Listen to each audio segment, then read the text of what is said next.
Mesdames, Messieurs, bienvenue sur le point de l'économie de ce 8 septembre 2020 sur Reflet d'Afrique Télévision. Au Mali, la CEDEAO demande la désignation d'un nouveau président civil.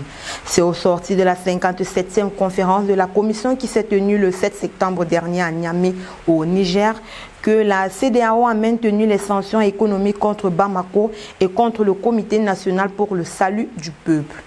Au cours de cette assemblée présidée par Mahamadou Issoufou, président du Niger, les chefs de l'État de la CEDEAO ont demandé aux nouvelles autorités maliennes un président civil au Mali d'ici le 15 septembre prochain. C'est à l'unanimité que la CEDEAO a également maintenu toutes les sanctions prises à l'encontre de la junte et leur a exigé un an de transition pour ce nouveau gouvernement.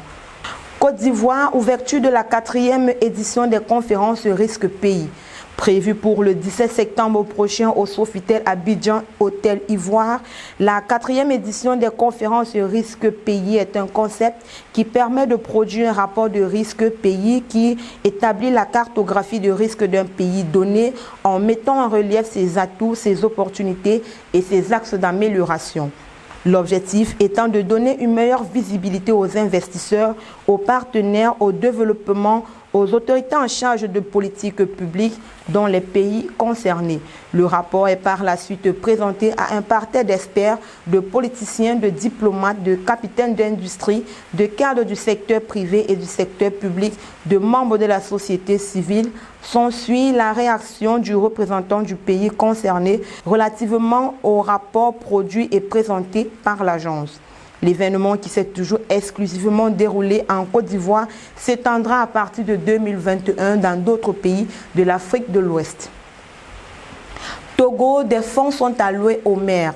2 milliards de francs CFA, c'est le montant qui sera alloué à chaque responsable des communes du pays par le gouvernement, afin de bien accomplir leur devoir communal et savoir comment utiliser les fonds pour le développement de leur commune.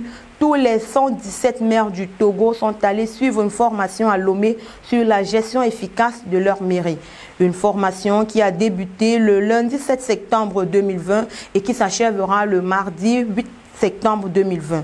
Il convient de rappeler que dans les 2 milliards de francs CFA figurent les arriérés de salaire depuis la prise de leur fonction suite aux élections municipales de l'année dernière. Cameroun, des sociétés forestières suspendues d'exploitation. Elles sont environ une vingtaine de sociétés qui ont été suspendues d'activité pour exploitation illégale du bois dans la région du littoral. C'est le ministre des Forêts et de la Faune, Jules Dorendongo, qui a signé le 4 septembre dernier 2 décisions portant suspension à titre provisoire des activités de ces unités de transformation de bois.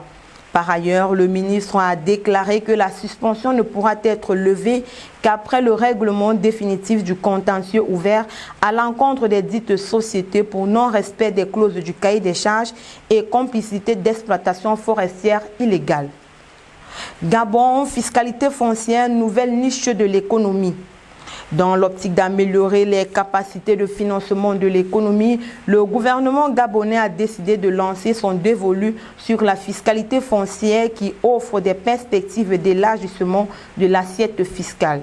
C'est dans ce sens que le Premier ministre, Mme Rose Christiane Osuka-Raponda, a annoncé lors de sa déclaration de politique générale le 4 septembre dernier à Libreville une simplification de la fiscalité du patrimoine immobilier, le renforcement des moyens d'action du registre foncier urbain, ainsi que le renforcement des capacités à mener des études prospectives pour asseoir une fiscalité en faveur des collectivités locales.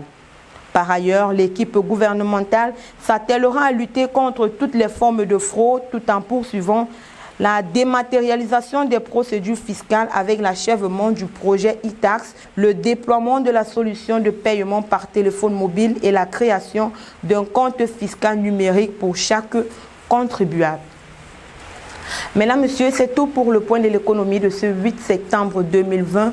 Vous pouvez revoir ce programme sur toutes nos plateformes médias, Facebook, Twitter, Instagram, YouTube ou sur notre site internet www.refletdafricetv.com. Agréable sur le programme à notre compagnie.